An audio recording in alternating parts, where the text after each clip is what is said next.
Hey folks, welcome back to the MMASucka show. My name's Tim Wheaton, joined by Frazer Krohn, the editor at MMASucka. Frazer, what's going on? What's new and exciting in your life? Nothing's new, I'm afraid, but it's I'm looking forward to this weekend's fight card. We obviously had a pretty decent fight card last weekend with Makachev and Moises and Misha Tate returning. Um, and obviously we've got Sandhagen, Dillashaw this weekend that I'm really excited about. I'll have a preview for that up on the site, I think later on today. So Nice, that's going to be absolutely awesome. So Sandhagen, Dillashaw, we'll only touch on it for a few minutes here, but like, what do you see in this fight? It's a really intriguing fight. Can TJ be back in form? Will his striking system still work against someone as good as Sandhagen? What do you kind of see in this matchup? yeah, I think it'll be a close fight. If we get the TJ of old, Mm-hmm. we don't know how he's going to be after the EPO dump. But I rewatched Sandhagen versus Marlon Moraes yesterday. Quality performance. He's out there. He's got the longer reach over TJ, and he's got the height, so it almost accentuates that reach a little bit. Excuse me. And the jab that Sandhagen, the way he uses the jab. Sorry, he doesn't always jab to land. He jabs to put something in the face, like we spoke about with McGregor a couple of weeks ago. The jab's there to set up other things, and he's not scared to jab, step through, go into southpaw, jab, step through, go back into orthodox. So I think, and also he's had 5 fights since TJ last fought, and they're against Sterling, Moraes, Frankie Edgar, they're top guys. So I think his activity, may pay dividends in this one. Yeah, it's. I agree with you. It's a completely intriguing matchup, and it's also been a joy because I think you and I are both a little bit more striking dorks. So going back and watching TJ Dillashaw, going back and watching Sandhagen, this is just a dream. Like being able to watch these fights and break it down, I've absolutely loved it. But yeah, TJ does some really cool rotating stuff where, like, if you imagine your opponent on a clock, he's entering or in the center of a clock, like he's entering on 9 o'clock and then he'll rotate to 12 o'clock and his opponent is still looking at 9 o'clock. But Sandhagen kind of does similar stuff where he's trying to throw you off. So I'm curious. I think this fight, if we're imagining Dillashaw still being in the same, doing the exact same systems that he was running before, I think he struggles a little bit on the second layer because even Cody Garbrandt was able to hit him on the counter strike every once in a while, and you can especially see it in the Dominic Cruz fight where Dominic let him shoot first, and then he hit him on the second and third strike, hit him on the second layer. But yeah, it's a big question. He's been away for more than 2 years. I actually don't know what to expect from this fight, right? Exactly, yeah, and you can't really take too much away from when he fought Cejudo. That lasted what, under a minute or under 2 minutes? I think it's about 30 seconds on. And the I know you can't take too much off a visual, but the weight cut clearly got to him. Yes, he tried to do it, dialed it down, then get to 125. But I say that was a factor in why he got knocked out so quickly. So you can't really take anything away from that. So if you look at it like that, his last fight was Garbrandt 2, at the weight that he's going to be fighting out on Saturday. And he looked good in that. I rewatched that. Well, I watched Garbrandt 1 and 2 this morning, and Garbrandt 1 definitely lost the first round. He was dropped heavy at the end of it. But he had that killer instinct in the second fight when he got Cody hurt. The clinch, he managed to land the knee. But like you mentioned with the Cruz fight, towards the end of that fight, Cruz was attacking the legs a lot more. And I think that's something that Sandhagen will have to do. And he did that well against Marlon Moraes. Not last time, like the time before, because he obviously fought Frankie Edgar last time. But he really attacked. He's got deceivingly good leg kicks, I think. And using his height, he can leg kick from a lot further out than someone like a Garbrandt who'd have to get on the inside more to land the leg kick. Sandhagen can land the leg kick. If he lands a leg kick for the first round or two, round and a half even, I think that'll really debilitate TJ's movement. Then he'll have to adapt to maybe, mixing in the wrestling, mixing in more of a flat-footed style that he might not be used to, especially after 2 years out. But should be a really interesting one, yeah. Yeah, kicking out the legs of the kicker, and then the other, or kicking out the legs of the person who's trying to move a lot. TJ uses a ton of movement. He's fast-footed, but then again, how does Sandhagen counter the wrestling? So this is like such a good matchup. I love this matchup. There's so many unknowns, and I'm really excited for it. I hope there's no shin breaks. I hope there's no eye pokes. I hope it's just a good, clean fight. But we got something going on a little bit different today. Frazer, tell the folks, what are we doing today? Yeah, so we mentioned it at the end of last week's breakdown. I just want to say thanks for all the nice messages on last week's breakdown. I got a lot of messages saying, that people really enjoyed it, so I appreciate that. If you haven't, if you haven't checked out, me and Tim broke down the 5 minutes of McGregor Poirier last week. It was only 5 minutes, but we managed to go on for about an hour about it, so it was really good. But yeah, we mentioned it at the end of last week's podcast. We did a little bit of a Q&A. You'll see over the socials and stuff that we've been pinging out. Tweets and Instagram stories asking for your questions, and we've got a good sort of 10 11 questions here, so we're just gonna riff on them, give our opinion, welcome your opinion as well in the comment section below, just if you got if you agree or even if you disagree. It's good to have that conversation between us, so.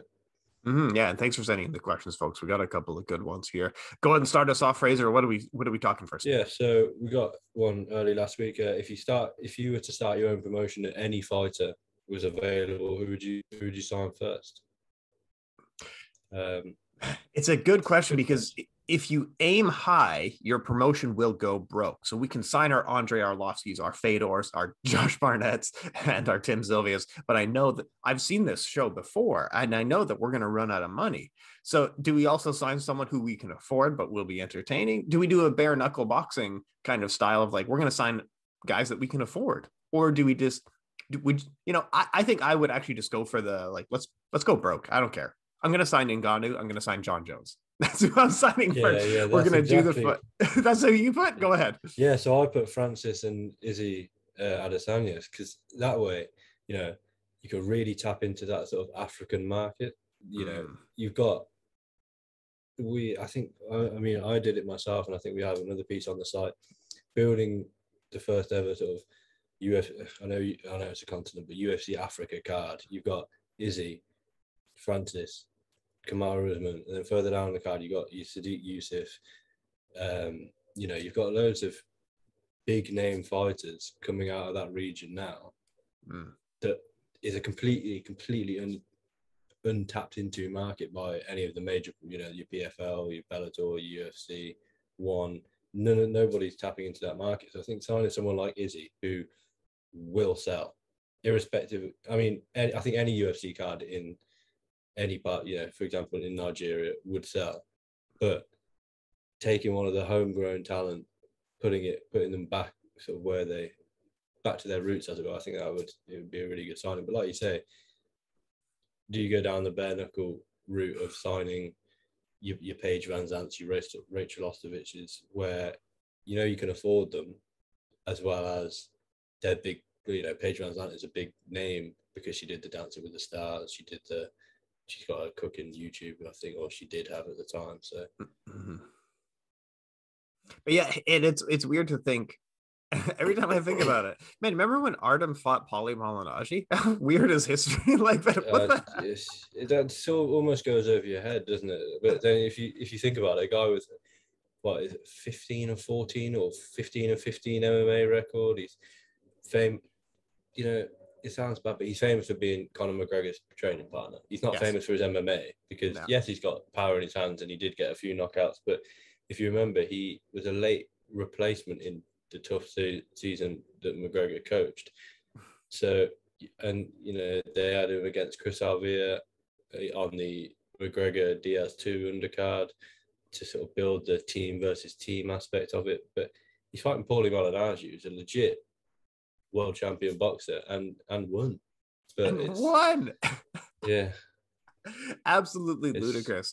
Okay, so you're going to be signing a ton of African, especially Nigerian talent, and go to Lagos, Nigeria, and do a huge African card. I was thinking Ngannou and John Jones to set up that fight. You know what? If anyone's available, I just thought of this. How about like we do an Ngannou versus? No, hear me out. Give me a minute. Versus Anthony Joshua. Now, I know. It just depends on the sport. In boxing, Joshua clearly wins. In MMA, Ngannou clearly wins. However, people who buy pay-per-view fights week in, week out, they're willing to buy that fight. That fight sells. I might actually turn a profit on that fight. I know it's going to be expensive. Each guy's going to make like 30 to 100 million. But I think that fight sells. You know what I mean? What do you think of that one? I think name value alone, Anthony Joshua versus anyone sells. Yeah. You've got him. I think yesterday it was made official that he'll be fighting Alexander Usyk in September. the casual fan may not know who Usyk is because, he's not a big name in the UK. He had the pay-per-view against Derek Chisora, but other than that, he hasn't really, and obviously against Tony Bellew, but he hasn't really broke into that mainstream. That they were both pay-per-view bouts, so he's not been on the push that Anthony Joshua's got and the name that Anthony Joshua's got. I think would sell on its own. Then you add the MMA base of Francis Ngannou and the fan base that Francis has. Like you say, I think that would do massive numbers. But it would sell. We know the result based on the sport, but like it would sell, man. That sells pay-per-views. So I think the fight we all really want, and I'll just touch on it for one more second, but I think based on what we're saying here, Anthony Joshua versus Artem Lobov is the fight that we all want. Bare knuckle, I don't care. I think we all clearly want to see it. 100%. And with Artem's background of beating world champions, I wouldn't back against him. So. He's 100%. He's beat 100% of the world champion boxers he's faced. He can't get past Jason Knight, but he can get past Paulie Malignaggi. Brilliant stuff, man. Bare knuckle boxing this weekend. We'll probably have the results up on the website as well. Next question: what are your suggestions on ways that PFL and Bellator can improve? Good question. Two very different promotions as well, but it's a good question. Frazer, any thoughts on this to start us off? I think I haven't been able to watch an awful lot of PFL. So I said straight off, they should try and work out a broadcast deal in the UK. The UFC is obviously available on BT Sport if you have the subscription to BT Sport, and you can buy the pay-per-views even if you don't have a subscription. Bellator then signed a deal with BBC, and all of their cards are put on BBC iPlayer the morning after. But PFL is PFL and One tend to have a lot of their shows on YouTube, so it's not so bad. But I can't watch PFL. I can't find it unless I get a stream on the internet, which the morning after, because they're not always time friendly for us. Mm-hmm. It's difficult to find it. So I think working out a broadcast deal, like even if it's like Bellator used to do on a Channel 5, which pretty much everybody has, I think that would really, really benefit the PFL because they've got some quality fights on and big names. And Kayla Harrison's a star. She could be an even bigger star if she gets tapped into the UK and European market, as it were. We know her, but does the casual fan know her? Probably not.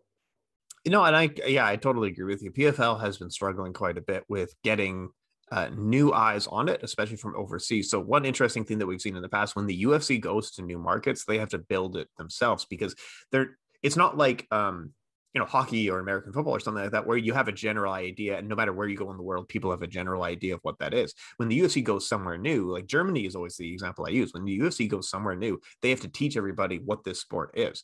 And Germany, like the UFC has tried a couple of times that just haven't been able to make inroads in Germany. Mixed martial arts is not growing in Germany at all. Whereas in other countries, it's grown extremely well, where like the Philippines and parts of Indonesia and Singapore kind of just get what's going on and understand the sport. So if you are in Southeast Asia and you say mixed martial arts, people think one. And now Bellator is trying to do that same thing with their own name. So they're going to go into new markets. They're really looking to go into Europe, like they're doing Moscow. They've signed a lot of European talent. They've even done Bellator kickboxing. 2020, the COVID really put their plans on hold, but they're trying to go into new markets. So when someone says, oh, mixed martial arts, that's Bellator. They're almost going to new markets like in Europe and places like that, and building it themselves. And that's a really interesting idea. The thing is with Bellator is they so consistently, and it's such a weird phenomena, is that their fights, they have such good talent. They're clearly like number two. They've been number two for like 10 years now. Fights are kind of boring. And it's just like week in, week out. And I can't explain it, but you and I work in the community and we love mixed martial arts. We watch everything, but Bellator is just kind of boring. Am I wrong in saying this? Absolutely not. I think, this weekend, you had Velasquez defending a title, but you wouldn't have known about it. We on Twitter and Instagram follow multiple accounts that are solely MMA, and all the hype was beginning of the week was the Conor McGregor fallout, and the end of the week was the Islam Makhachev build up. At no point did I see a lot of push for the Bellator card, and you've got the biggest name on the card, arguably, was Matt Mitrione, and now he's lost and I read the other day that he's been released from Bellator. So I think, like you say, the fights are kind of boring, but it's not everybody on the fight card that's boring. You could get a banger, but the chances of you getting a banger further down the card of two people that you haven't heard of, you might not watch that first time around. You might go and rewatch that. But not the casual fan is not going to know the Billy Q's of the world. But his fight on Saturday night was a banger, and it was on the main card of a UFC fight, of a UFC fight night. So you're probably going to watch, even if you are a casual fan, you're probably going to watch the whole main card. Billy Q, well, he put on a really good performance. It was a great fight, and he got the finish. I'll probably tune in to watch him next time. Whereas with Bellator, I don't think they push their fighters as much as maybe they should. I think it was Hannah Guy beat Valerie Loreda. I haven't heard anything from her since. Yeah, she needs to be pushed. She's got the win over the Bellator sweetheart, as it were. The Paige Van Zandt of Bellator almost. And what we don't know when her next fight is. We don't know anything about her backstory. We don't know. They're clearly not pushing her, so it's a bit of a shame as far as their own promotion is concerned, to be honest.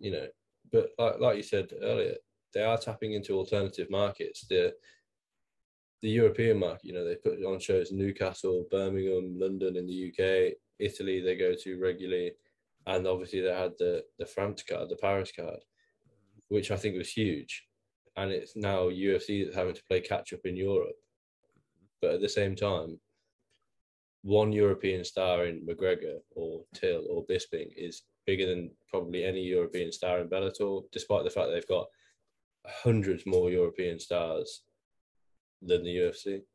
Yeah, even if you're in the right time zone and you get to the city first and start broadcasting first, the UFC still is able to push into new markets because they have a $1 billion promotion. They know how to hire local marketing. They understand the UFC also understands how to outsource their stuff. So when they go into a new market, they don't try to push it themselves. They just hire a local marketing firm because that's what you do as a major corporation. That's classic marketing. But yeah, it's a weird that Bellator has super talented fighters like Moldavsky, and we're going to talk about Nemkov a little bit later. Musasi, of course, Cyborg. They have really talented fighters, but they also can't seem to make headlines. So I don't know. Maybe it's just not interesting having like Ryan Bader versus whatever. Maybe it's just not interesting having Czech Congo fight or whatever it is. But they can't seem to make headlines. Whereas PFL, I've seen talked about quite a bit this year with like Clarissa Shields. We talked about Kayla Harrison all the time. Even Anthony Pettis losing. We talked about that quite a bit. So they're able to make headlines where I think, at least maybe I'm in a bubble because you and I are in the community, but I saw people talking about that. Whereas I didn't see people talking about Czech Congo fight. I haven't seen people talking about any Bellator fights for the last little while here. I know that they've taken some time off and they're just getting back to it now. So maybe by the end of the year, we'll see some stuff. But I think they also have very traditional marketing where CBS and Showtime give them a push. And then they almost have new age marketing. And I think PFL really gets the new age marketing where, yes, we're on ESPN, but we're kind of a digital platform. So really just watch us for on our digital stuff and we're going to make headlines.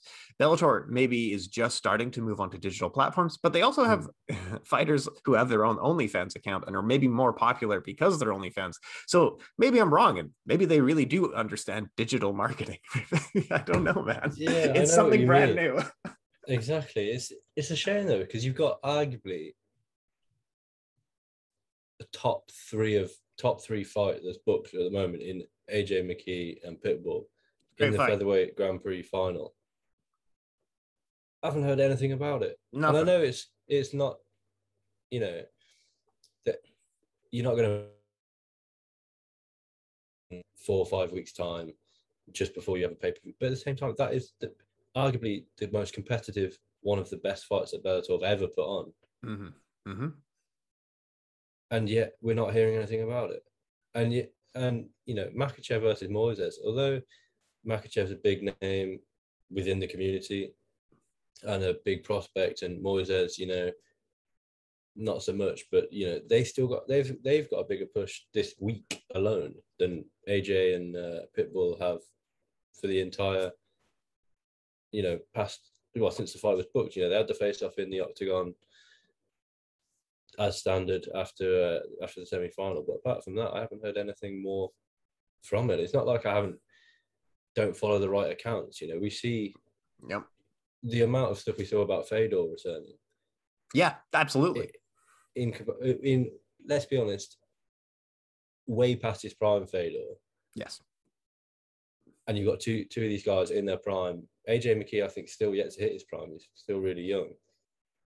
And yet, you know, we're getting the big name in Fedor. That's getting all the promotion. But it's one of those, I suppose, where you're obviously going to promote the bigger name, but because it crosses over into the mainstream, but you've got the better fight on paper, not getting the push it deserves. No, and it's an odd thing, isn't it? So that Fedor announcement was almost a non-announcement. We have a venue booked in Moscow, and that got a huge push. That's all the announcement ever was. But they, in sports media, and you can attest to this, we're only ever trying to do two things that people really understand: is that we're either trying to start controversy or we're trying to tell you a story. And so with like the Makhachev fight this past weekend, the narrative was that, is this the next Khabib? And the UFC clung on to it, and all the MMA media clung on to it. So every fight week, we're trying to tell a new narrative, and the UFC gets that, and the UFC will jump on these narratives as well, or direct the narrative. And Bellator doesn't seem to be able to get us that narrative. So it's like, here's 2 top 5 featherweight fighters. But if you've been watching MMA for 20 years, it's almost like, okay, but what else you got? You need to tell a story about these guys. You need to get a narrative about these guys. You need something really interesting about these guys, which is a weird thing that they're the girl who has the OnlyFans account might be their Bellator's biggest star. It's a weird thing, man. I don't know. I don't know. Bellator needs. It's almost like Bellator needs to go to new markets, understand their change their marketing strategy, sign more exciting fights. Like, this is not easy to do. This is a lot of work, man. No, it's not easy to do, but it's also I know it sounds ridiculous, but it's also not difficult to do, as well as it not being easy. Because what else do you do as a fight promotion? Exactly. The blueprint's there. The UFC does it. They signed the young up and Aaron Pico. That was a good example of marketing and narrative, exactly. Right? But they almost shot themselves in the foot there. Oh, not so much, but he shot them in the foot almost by losing his debut and having the hype sort of quelled a bit. But they have the experience of doing this. Aaron Pico, you know, signing Gegard Mousasi, signing Chris Cyborg. These are big names and top prospects, but they're just not seeming to get the push that maybe they should. And maybe that's because you're signing a Chris Cyborg that's coming off a knockout loss and a fairly unconvincing win against Felicia Spencer. So, and other than Julia Budd, who's there for Cyborg at featherweight, and she finished Julia Budd. So you sign Cyborg knowing that she's going to be the featherweight champion, pretty much. Because although they got a better featherweight division than the UFC, it still doesn't really exist other than Cyborg and Julia Budd. You know, the Leslie Smith fight last month, 24 minutes of absolute dominance, and then a finish in the last minute. And it didn't even come as a surprise. You're watching that fight thinking, when was Cyborg going to finish it, not if. So it's disappointing for them, but it is what it is, I guess. Yeah. I don't. Yeah, this is such a big subject, but I think we got to move on because I could keep talking about this. But yeah. Exactly. Next question. Go ahead, Frazer. So we've got a question: would DJ still be a champion in today's UFC flyweight division? I simply put yes. You know, he's too well rounded to. You know, wherever I think, obviously the new flyweight champion Moreno and Figgy before him, I think he's just better everywhere than them two. He's not going to get caught by Figueiredo like Benavidez and Perez did. And he only lost to Henry Cejudo and Dominic Cruz back in the day, but only lost to Henry Cejudo. And Henry Cejudo retired and he stepped away from the division. Now, would he have stepped away if DJ was still in the UFC? We can't answer that question, but to have only and he dominated pretty much each and every opponent. And I can't see how, as good as Brandon Moreno looked last time out, and as good as Figueiredo has looked in his title defenses and when he captured the belt, the vacant belt, I just can't see how DJ doesn't beat I can't see how these guys beat DJ rather than DJ doesn't beat him, other than maybe being caught by Figueiredo. But we've seen DJ lose once in one. It was from, knees to a grounded opponent, which aren't allowed in the UFC. So I just don't see how he doesn't retain or become flyweight champion. I completely agree with you in this. And I think even if we say Demetrius Johnson at this moment has lost a step, he's slowed down, he's a little bit older, I think he's still better than anybody in the UFC's flyweight division. The UFC flyweight division is such an odd thing where we can very confidently say that the UFC has the best fighters and they have the best fighter as their champion. Even if we have a number 2 or number 3 ranked guy elsewhere, we know that the UFC guy is number 1, except for in flyweight. I'm willing to say that there's a lot of other flyweight fighters out there in the world who could come into the UFC and probably take the championship, or at worst will be top 3. And those guys are Demetrius Johnson, I think would be champion. Absolutely. Henry Cejudo could come out of retirement right now and beat anybody in the flyweight division. Adriano Moraes, I'm not entirely sure. I bet he would be top 5 in the UFC at the very worst. He's a very talented young man. Kyoji Horiguchi could probably come back to the UFC and at worst be a top contender, be a top 2. So it's a surprise that the UFC has a really exciting division, but I don't know that they have the top talent in it. I think it's just a division that they have. It's not necessarily the best guy in the world. It's the best claim for number 1, but those 4 guys I would pick coming back to the UFC right now. What do you think? Yeah, I think I completely agree with what you're saying, but I also think that they kind of, again, shot themselves in the foot when they were talking about the death of the flyweight division, and we're going to be closing division. We've cut all the guys, we've dropped the rankings, and now it's beginning to light up again. Now you've got Figgy before, but now you've got Moreno that you can really tap into that Mexican market. He's a likable character. He's different as well. He's got the Mexican style of, I'm going to come forward and I'm going to get you to the ground if I need to, but I'm also happy to stand with you. And I think they shot themselves in the foot, what was it, maybe 2 years ago when Cejudo captured the belt from DJ and saved the division, which, the king of cringe and all this, but he did. He injected some new life into that division. People tuned in to either watch him get knocked out or finish people like he did against TJ. And I think their work before Cejudo cutting all the guys, openly sort of admitting that, this isn't the most entertaining division. And the reason for that is because DJ is so good that we're getting the contenders in and he's just finishing them all, or he's just dominating them all over 25. And then Cejudo came in and they weren't really ready, I don't think, for Cejudo to take the flyweight division to the next step. And it's backfired on the UFC because, like I say, they weren't really ready for a flyweight resurgence. But, no, I think you're right. They were cutting fighters left and right. They were almost got rid of the entire flyweight division at some point, and then so Cejudo saved it. And like you said, they didn't know what to do after that point. They actually didn't know what to do with the division.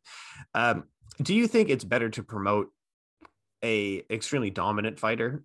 I think we've seen consistently throughout history is that the more interesting and what sells is when a division where a champion almost can't hang on to a title in a division where there's clearly top contenders. Because Demetrius Johnson was never a draw and he's the most dominant champion in history, whereas Cejudo was more of a draw. But yeah, he just kind of picked up the title and left kind of thing. So I think maybe the title changing hands quite a bit might be healthier from a promotion standpoint. Anderson Silva didn't draw for a long time as well. People thought for similar reasons, but maybe it's just narrative. Like Anderson Silva needed a Chael Sonnen to really push him as the champion, right? Maybe you just need a narrative where Demetrius Johnson beating some guy was never an interesting narrative. I don't know. What do you think? No, I completely agree. Like we said with Cyborg, I think trying to promote a fight, say DJ versus Ray Borg, for example. Yeah. Did anyone, he's got a really great backstory. He's got a tough home life, Ray Borg. But did anybody really think that DJ would lose to Ray Borg? No. Now, when you're trying to promote Francis Ngannou and Stipe Miocic, yes, Francis got dominated the first time they fought, but he has that equalizer, and that is so much easier to promote because it's not so one-sided as DJ and Ray Borg. This is more of a 50-50 fight, whereas that one I'd say is 90-10, as it were. Mm-hmm. And you've got, this is why McGregor sells, because he's got the equalizer of the left hand that can knock anyone out. We've seen it. But he's got the weakness in the ground game. And with Khabib, he's so dominant on the floor, but his stand-up's not great. With Izzy, you tune in to see the matrix, as it were. And with Usman, we've seen him hurt against Colby, we've seen him hurt against Gilbert Burns. And it was easy to sell that narrative as well, because against Masvidal, the first fight, Masvidal took it on a week's notice. The second fight, I took that fight on a week's notice. Now I'm back. I've had a full training camp. We've seen what Masvidal can do, the flying knee, the knockout of Till, the dominance over Nate Diaz. So I think that's easier to sell when the fights are more competitive. And it's almost DJ's fault for being so good. But what can you do? You're not going to lower your game and not be so dominant just to sell pay-per-views. Your job is to go in there and win the fight and keep hold of the belt. Now, we didn't do that against Cejudo. And was it, did they miss a trick by not having the rematch? Probably. Yeah. Because that would have been, it's one apiece. Knockout finish for DJ, decision win for Cejudo, make the third fight. That sells then. But, obviously they did the swap deal that didn't quite work out for them. But and the Cejudo fight was really exciting, and it was really close as well. Like, depending on how you judge the fifth round, and especially the last 10 seconds, that's a fun fight to talk about. But those are the fights I remember. I think I also remember Demetrius Johnson's knockout of Joseph Benavidez, where he decapitated him. But for the most part, there was not a lot of narrative, and there wasn't a lot of intriguing fights at flyweight. However, to answer the question, yeah, I think pretty much anybody outside the UFC with a belt could come into the UFC's flyweight division, probably steal the title there. Exactly. Who's the next MMA star to move over to boxing? So I think the person who asked this was a Jay Brand. He must be quite a casual, just maybe getting into the sport kind of thing. Yeah, I think so. I've never really heard. No. So it's quite we spoke a little bit about this before we came on air, but it was I said, as far as like celebrity YouTube boxing, it's completely different to boxing. We've seen McGregor do the boxing with him. I could probably see him further down the line, unfortunately, fighting a Jake Paul. Logan Paul's too big for him. Logan Paul is massive, and he doesn't have the skill that Mayweather has to hang with. Not saying that Logan Paul would knock him out by any, don't clip me on that, but the sheer size of Logan Paul, I don't think McGregor would sign up for that. Jake Paul, on the other hand, is smaller than Logan. You could probably convince him to cut the weight down. He obviously wants a McGregor fight. He said McGregor needs him now more than he needs McGregor. So I can see McGregor going into the celebrity YouTube boxing. It's the other big star would be Masvidal, but I can't see Masvidal being interested in entertaining someone like a Jake Paul that would go and disrespect him like the way that Jake Paul's been disrespecting Woodley and Askren. I don't think Masvidal would stand for that. And they're friends, supposedly they train together. They are, yeah. But I think if we could pick a fighter to go into, everyday boxing, as it were, competitive, professional, amateur, and then professional boxing, I put either Cody Garbrandt, who is on a skid in MMA and has got solid boxing, but would just need to learn to not stay in the pocket, which we saw against Assunção. But he was largely dominated against Rob Font when Font mixed it up. Keep it in the boxing range, keep it at length, then shoot for the takedown. I think Cody had that on his mind, which is arguably why he didn't quite get off the. We saw his boxing against Dominic Cruz. His head movement was insane. Yeah, and he landed on Cruz multiple times, and he's clearly got the power. But the caveat to that is Cody's weight class in boxing doesn't really sell as much as your Francis Ngannou, your Stipe Miocic. No, I agree. I think Garbrandt would be a ton of fun because he's a ton of fun in MMA, and he kind of is just a boxer. He hasn't grown much in MMA, and he's almost shrunk his game, and that's perfect. If you're going to cross over to boxing, that might work out really well, especially celebrity style boxing. That is fantastic. Could you imagine Cody Garbrandt and Bare Knuckle FC fighting like a Artem Lobov or something like that. Man, he'd just be a banger. He'd be so much fun. My pick was Amanda Nunes. I think Amanda Nunes sells really well. Her story is really good. Everyone also likes Amanda. She's just such a likable and fun and bubbly person. But she's closer to the Conor McGregor versus Floyd Mayweather, where we have this double champion in MMA who looks really amazing. You guys have maybe a Clarissa Shields or someone like that who's a super good Olympic level boxer. Maybe you set up that fight. I think that actually sells quite well. I know the UFC isn't too keen to do too many of those because the people who tend to move over to the celebrity boxing are guys like Anderson Silva, who have been cut by the UFC. Because George St. Pierre was even in talks to go fight. Help me out here. Who was he in talks to fight again? I can't remember off the top of my head. I know Anderson was in talks to fight Roy Jones Jr. I can't remember about GSP. I haven't heard much. I don't think. He was going to fight Oscar De La Hoya. He was in, so George St. Pierre was in talks to fight Oscar De La Hoya, and the UFC just said no. And that would have been a fun fight. Both are past their prime. George St. Pierre has more. Dana White said no to that. Him and Oscar really don't get on, do they? So. That's actually true. Maybe there is another opportunity for George, but the next crossover, so I would pick Amanda Nunes. That's a good one. Yeah, I think. Yeah, go ahead. Yeah, sorry. I think the thing is with Nunes is she's running out of contenders that she hasn't fought and beat. Yeah. We've got obviously Juliana Pena. Yes, correct. Juliana Pena. We've got Yana Kunitskaya, but she just suffered the knockout loss to Irene Aldana. Aldana obviously is up there. But following that, we've got Aspen Ladd, who arguably too young in her career. We'll see what she's like this weekend. But is she ready for Amanda Nunes? I don't think so. Flipping that over, Clarissa Shields has cleared out 3 divisions. She's got no one to face unless she drops a considerable amount of weight and goes down to face Katie Taylor. I can't see that happening purely because of her size. Book the fight, they're 2 women that have cleared out their respective divisions in their respective sports.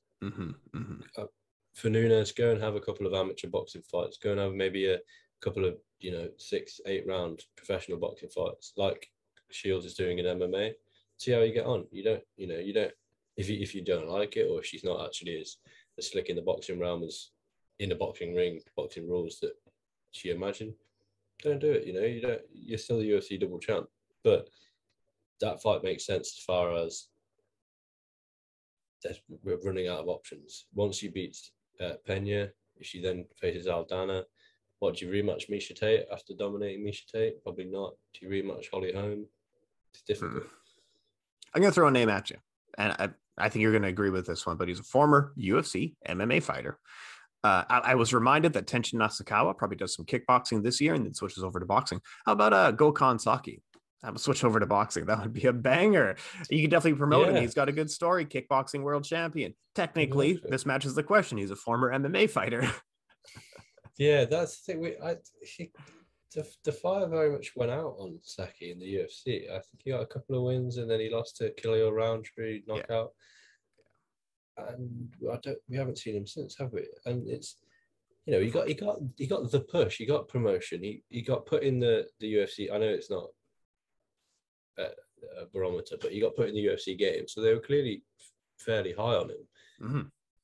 But he suffers 1 knockout loss to Khalil Roundtree and leaves the sport seemingly forever. It's a strange story, to be honest. But yeah, you've got the story of you've got enough highlights of him in kickboxing to promote a fight on its own, let alone his personal story. Yeah, he's a short man. I would love that. We got to rapid fire some of these questions here. Have you been watching The Ultimate Fighter, and have you seen anyone on social media talking about it? You and I are both within the MMA media community. I follow nothing but MMA people and media members on Instagram and Twitter and Reddit and places like that. I haven't seen anyone talking about The Ultimate Fighter, and personally, I haven't watched The Ultimate Fighter since like season 5. What about you, Frazer? Yeah, I put the answer no and no. Yeah, no one no. Yeah, I haven't been. I tend to maybe cherry pick if I see the only people I see promoting tough are the UFC. I'm not seeing any of the guys, any writers from different sites, any of our guys. We haven't been, talking about it massively. Is that because of I watched McGregor series because McGregor was on it. I watched the I can't remember I watched the inaugural flyweight one back. No, sorry, strawweight one back in the day, and I watched Justin Gaethje's series when he had the women's flyweights on. Mhm. Other than that, they're almost I want to watch the Contender series more than Tough, because you've got legit guys on there who are UFC prospects and could all make it in the UFC. The guys with Tough, it almost seems a bit pointless. They get you might fall for a fighter that you really like their style. Does Tough really create the next champion anymore? Probably not. You got your Mike Trezano, Macy Cheerson, who's good, but she picked up a few losses. She's back this weekend, but it's difficult to really get on board with the Tough wins. I think as of late, anyway. No, absolutely. And in terms of building prospects, the Dana White Contender Series is a far better format for building prospects. You can kind of see this guy grow. He's got 3 fights in 3 months. Clearly, he's a prospect. We see him knock people out. Like Sugar Sean O'Malley came up through the Dana White Contender Series, and people like this. Whereas Tough, it's clearly an old model where reality shows were really cool in 2005. I'm not going to watch a bunch of like mid 20-year-olds pull pranks on each other. Like, man, what it's not even exactly. Like the model doesn't even sell anymore, right? No one's watching reality TV shows. So no one in the MMA community is talking about it. Who is your next female or male UFC prospect to look out for? You got a hot pick on you? I think I had to do one female and one male purely because I can choose between the two. I've got Casey O'Neill for the female. I think she is. I said it a few weeks ago. Not enough is being made of this prospect. 2-0 in the UFC with 2 finishes, submitted a black belt and dominated Shayna Dobson in her debut. She's got a really likable personality. She's Scottish, lived in Australia, I believe. Now trains out of Extreme Couture. Teammates with the likes of Misha Tate and whatnot. She's not booked again yet because she only fought, I think, last month, the month before. But she's legit. She's undefeated. She's young, she's marketable, and I don't think the UFC are giving her a big enough push at the moment. And I can really see her being, by the end of the year, maybe even top 15.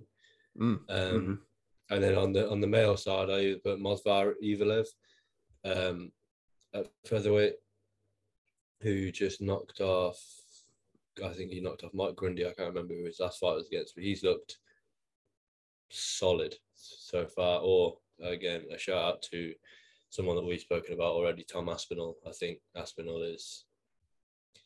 he's going to be a UFC champion in my eyes, but it's just, whether he gets the right push. He's building right at the moment, but whether they continue to build him right, he's got the win over the gatekeeper, Andrei Arlovsky. Now who do you match him up with next, which I think will be really interesting.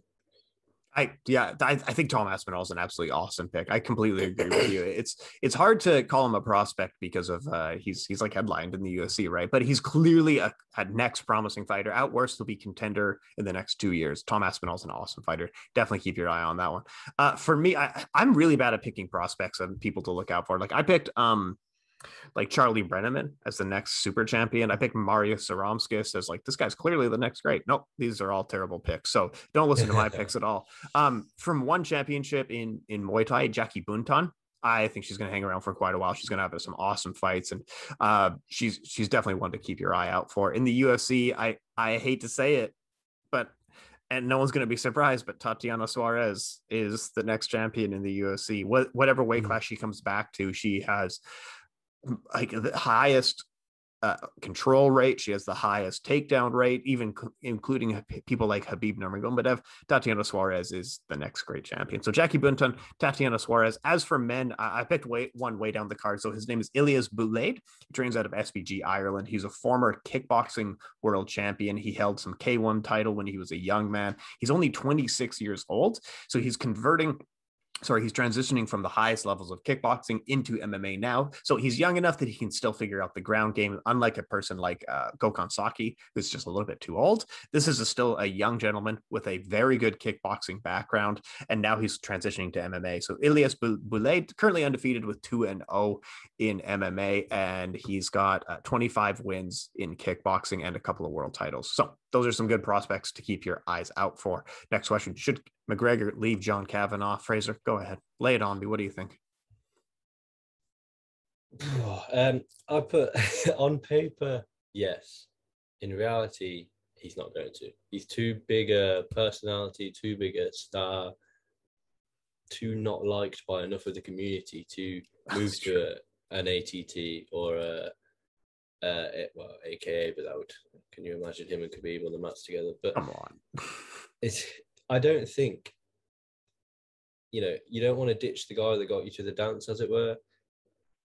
Kavanagh coached him all the way from amateur, not even competing, all the way to a champ, and the biggest star the sport's ever seen.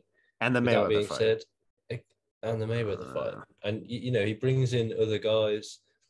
He brought in, obviously, his old boxing coach for the Mayweather fight, and I think he was in the corner for Poirier too. You bring in Dylan Dennis to help him with the ground game, and then Nate Diaz 2 fight, and I think he stayed around, obviously, for the Khabib fight, as we know. With that being said, he doesn't, in my opinion, he doesn't have the training partners to be able to compete at the highest level. Dustin Poirier, on the mats every day with the killers at ATT. You've got Jorge Masvidal giving you rounds. With Kamaru Usman, you used to have, Gilbert Burns giving you rounds, Luke Rockhold giving you rounds, Rashad Evans in your ear all the time. These are experienced world champions, world title contenders. Whereas McGregor has got, it seems like McGregor is the CEO of McGregor's training. Does he get up at 5 a.m. to do the runs? That's his choice. Yeah, exactly. It's his choice. He doesn't have a Mike Brown knocking on his door at 5 a.m. Get up, come on, we do one more round. I think McGregor works very much to the technical aspect. He's got the McGregor fast.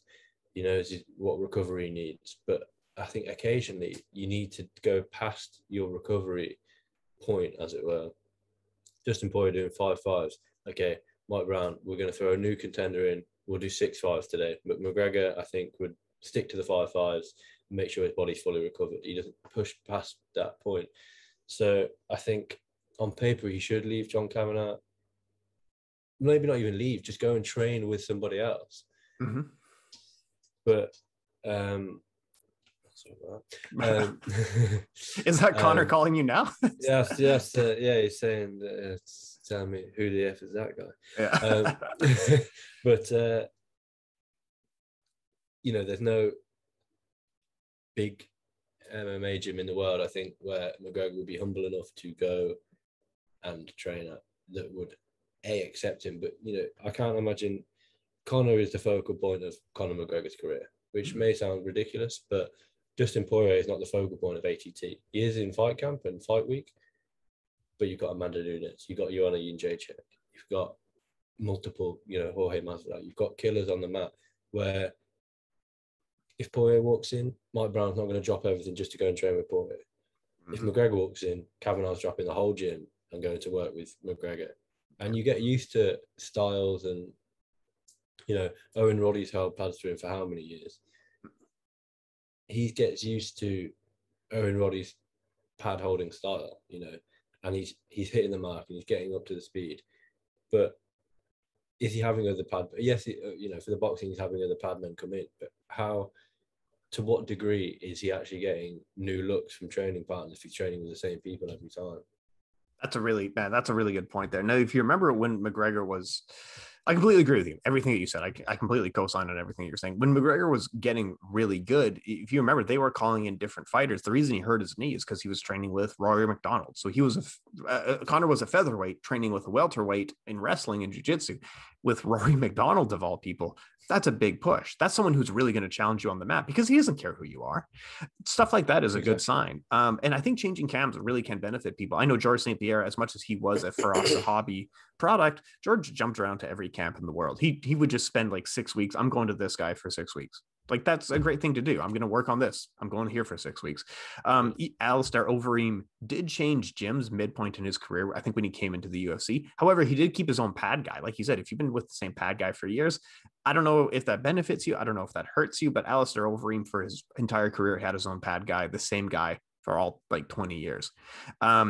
But I think changing camps can be really good. We just saw earlier this year, Kamaru Usman changed camps from the people that he's been with for the entire time, his entire career. He changes camps, and now he's way better. Changing camps just gives you a fresh look. It gives you some things that you hadn't seen before. If you're doing the same thing day in, day out, and you're just kind of grinding on it, you got to change camps, man, right? What do you think?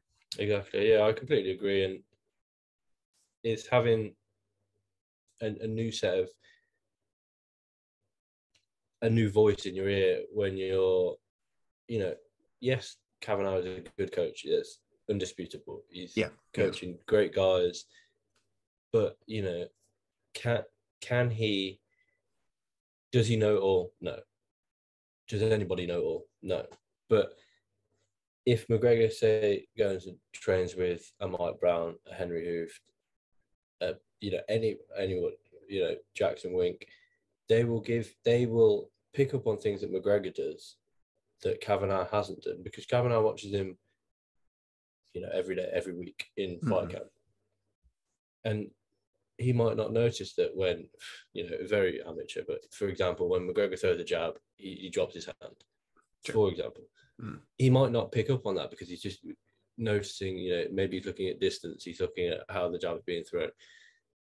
Whereas having a fresh set of eyes of a high-level coach will help McGregor. It's undisputable, I think. I agree. It definitely will benefit him, yeah. But it's never going to happen because he's that kind of character. I think he is humble, but at the same time, he's not humble enough to be not the biggest name or not the main focal point at the gym. Absolutely, I agree with you. A couple of quick ones before we head out. Thoughts on UFC signing Ian Gary. Ian Gary's a young Irish prospect. A couple of interesting things going on. He's 7-0, undefeated. He's just got signed by the UFC. Currently, unofficially, doesn't have a camp. He's fighting out of welterweight. You know him a little bit better than I do. So his name, the future, Ian Gary, just signed with the UFC. What do you think, Frazer? Yeah, I think I would have preferred to see him have maybe two more fights in Cage Warriors, because he's still young, there's no rush, and the camp situation is still up in the air. He hasn't got a pad man, he hasn't got a coach, he hasn't got training partners. Last time he fought for Cage Warriors, his girlfriend, wife, fiance, Leila Lee, who does work for the UFC, was in his corner. It's a Mike Perry situation all over again, but at a lower level in Cage Warriors, And I would be apprehensive if I was him to sign the UFC contract like that. Your name's the future. Gain the experience outside of the UFC in Cage Warriors. Defend your welterweight title a few more times. Find a team that suits you, where you have the training partners, you have the pad men, you have the the nutritionists and whatnot. Because it's looking to me like there's a lot of hype around him, but it could be another Cage Warriors prospect who comes into the UFC undefeated and is thrown in at the deep end and loses a couple of fights. We've got Mason Jones, lost his debut. And I think his second fight either went down as a loss or no contest due to the eye poke or legal knee. I can't remember now. Nad Narimani came in, huge hype, win a couple, has now lost it a lot. Reece McKee came in on short notice, already out of the UFC now, 0-2. So I think they're hoping for another McGregor. Yeah. If they don't push him right, we're going to see another Reece McKee, another Mason Jones. Mason Jones got a huge future in the UFC, I still believe, but you don't want to push these guys. He's saying 7-0 or 9-0. Yeah, there's no rush in this guy's career, and to have no training partners, no coach, no man. Well, he's got his manager, but his manager, I believe, is his fiance. So it's a big risk, but it may pay off. I'm not sure. Especially one of the biggest struggles that we have, fighters who are not from the United States coming to fighting in the UFC, is a wrestling background. So if you are lucky enough to be in let's say a bantamweight or a flyweight division, maybe you can get away with very little or basic wrestling, but a welterweight is a wrestler's division. it is wrestlers up and down in the top 10 and top 15. Like if your wrestling isn't figured out, yeah, you can beat a lot of these guys, but like even a bottom 15, like a Muslim Salikov, do you get past a Chiesa in a couple of years? You need to be in a gym stateside and training wrestling if you're going to be a welterweight in the UFC, right? Okay. Exactly. Thoughts on Vadim Nemkov? How would he fare in the UFC? I like Vadim a lot, and I like his style. I think he has the best style base for mixed martial arts, and he also competes in a striking division, which is the UFC's weakest division. So he's a top position grappler. He's looking to control people, just like we saw with Matt Hughes and Habib. Get him to the cage, take him down, control, ground and pound. I think in the UFC's light heavyweight division, which is their weakest division, he'd be top 3 easily. He might be a champion. He might be a top 1, but I would say at worst, Vadim Nemkov would be a top 3 in the UFC's light heavyweight. What do you think, Frazer? Yeah, exactly. That's exactly what I put. I put just looking at the top 5. I think he beats Reyes. I think he beats Santos. I think he probably beats Rakic, although that would be a difficult fight. I think he beats Glover Teixeira. I think he struggles with Projatka, but that I think everyone is style. We've not got a style. He hasn't got a style. The style is I'm going to try and hit you with my leg or my arm, whether it comes on my fist or my forearm or my elbow or even my shoulder. I'll spin. It's such an entertaining style, but I think anyone struggles with him. And then I think him versus Blachowicz, they're both solid stand-up. Blachowicz is a black belt on the ground, as we saw against Adesanya. And, Nemkov, like you say, is a top grappler, and he likes to be on top as well.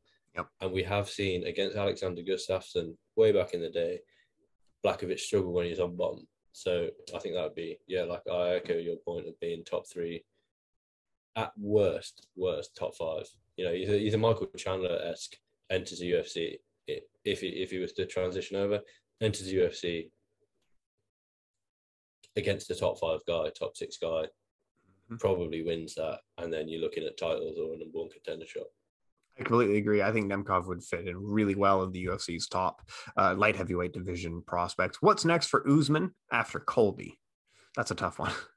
Yeah, I think if he, obviously we've got the caveat, if he beats Colby Covington, if we assume that he does beat Colby Covington, I mean, if he doesn't, I think there's a rubber match between them. And if he does, I wouldn't be surprised if we finally got the Leon Edwards fight. Oh, yeah, that's a good one. Or if Edwards fought Burns to win with that, but Usman versus Burns wasn't competitive at all, in my opinion. Yes, he rocked him, but after that, it was all Usman. And also an outside chance, Nate Diaz. He was looking Nate Diaz is coming off a loss, but who knows with Nate, and who knows with Dana and the UFC whether they would push Nate into that position. You just want to see Nate die. I clearly you just hate Nate Diaz. I know. You think that someone that sells that many pay-per-views for it, you'd support him, but throwing him in against Masvidal, McGregor, Edwards, Pettis, Usman, killer's row, really. It's a lot of great fighters he's fought in the last couple of years. However, so for Kamaru Usman, he's going to fight Colby Covington, and that's a big fight. The guys that he hasn't yet faced would be, like you said, maybe a Chiesa.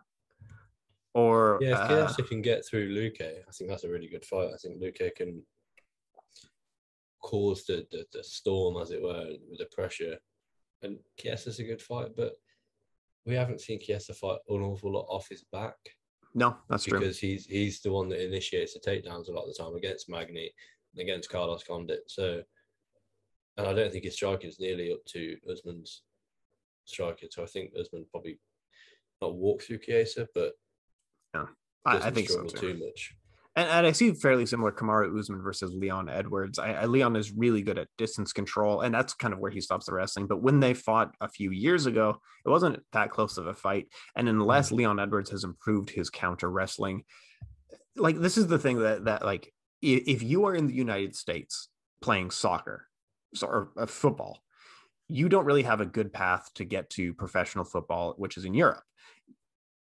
If you are a European fighter, it's the same with wrestling. Like American wrestling, this guy's been wrestling since he was like 10 years old. He wrestled the highest level in high school, college, university. He was on the Olympic training team. He was offered an Olympic position with Nigeria.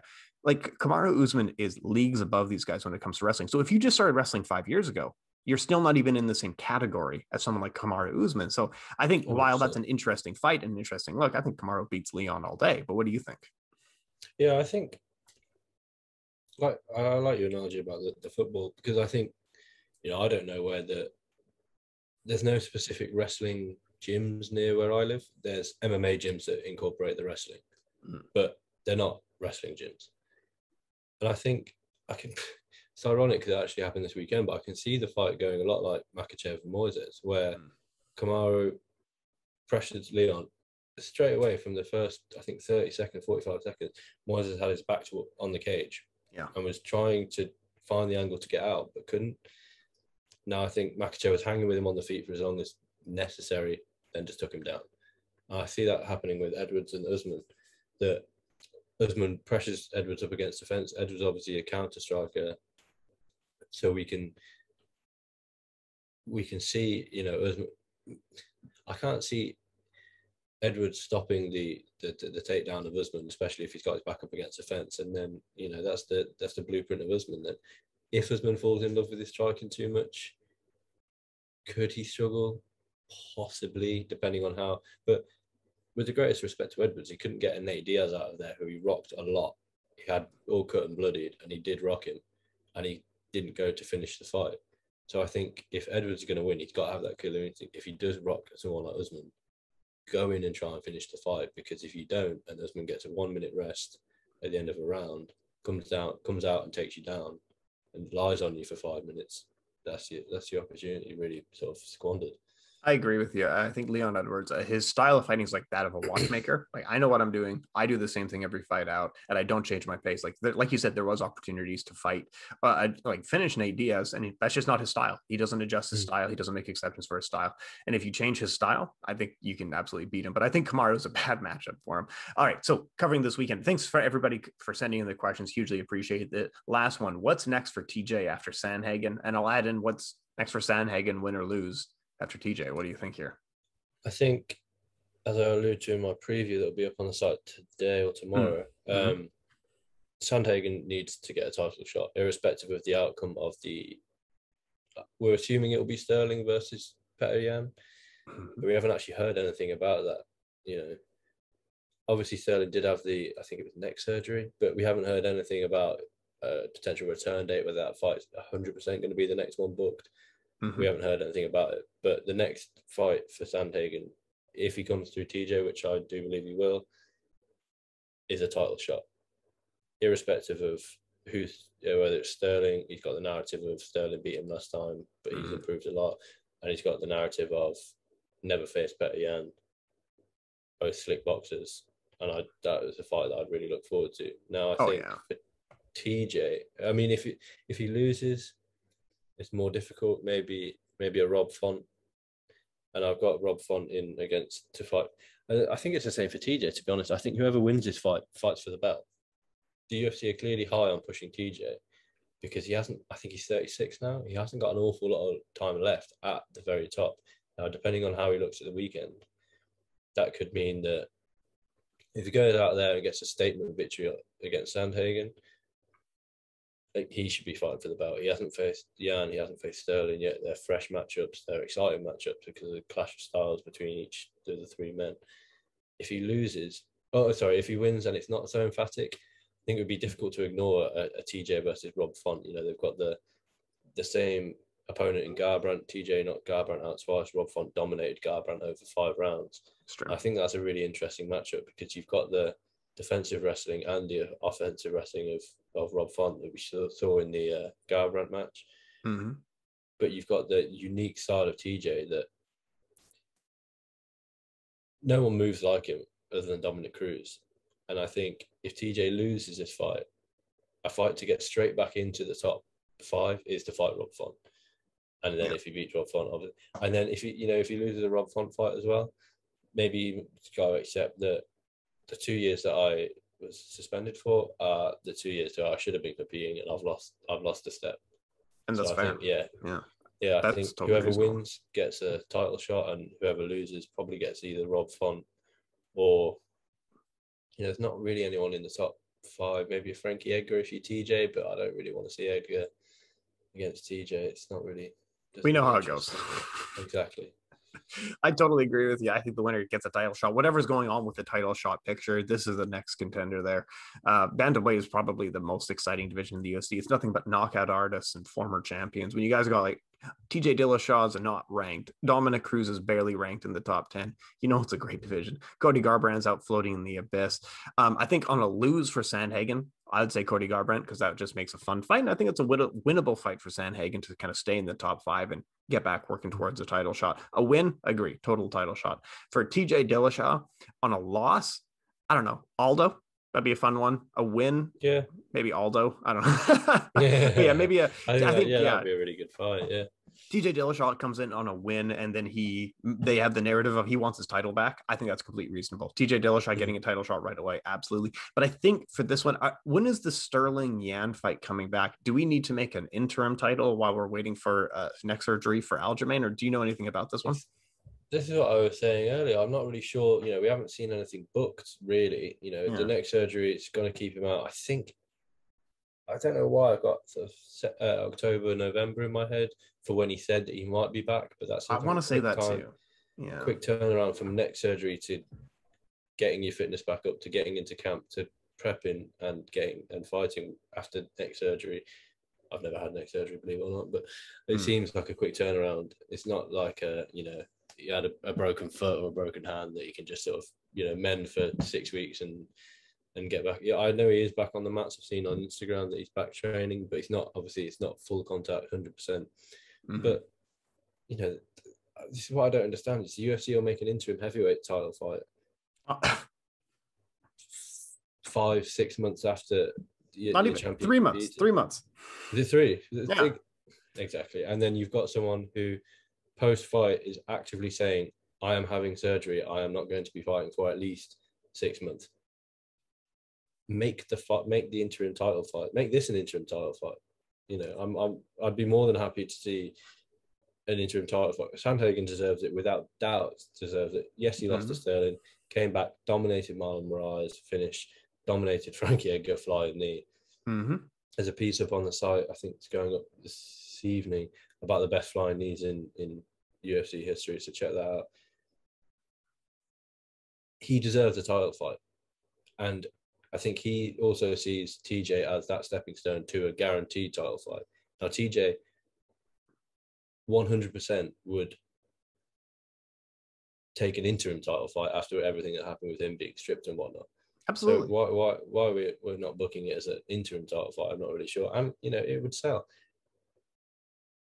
TJ is a big name. Sandhagen, you just need to completely just show the replay of his last 2 finishes. The spinning wheel kick and a flying knee. Just have that on loop on the UFC socials. That sells to anyone. Yep. And it would look legitimate. An interim title with a former champion who never, it's a very good look. I think this is absolutely fair if you put an interim title on this one. But either way, we think the winner of this fight is the next top contender. And then whoever loses, there's no bad fights at bantamweight. All of them are bangers. A Garbrandt, a Font, an Aldo, all just absolute bangers. So by the time this goes live, by the time this is uploaded, we'll have a few previews and top knockouts in MMA up on the MMASucka website. Frazer, what else you got going on? Where else can we find more of you, sir? Just saying, if you haven't checked out Tim's piece on sumo wrestling, I'm not scared to admit that I didn't know anything about sumo wrestling other than I didn't know anything. The bang minimum. So definitely check that out. It's a really good insight. I really enjoyed reading it yesterday. And then both of us are all over MMASucka all week with staff picks, results. We've got BKFC, UFC. Don't think there's any Bellator this weekend, is there? But we're all over MMASucka. You can find me on Twitter, Frazer_Krohn, and Tim.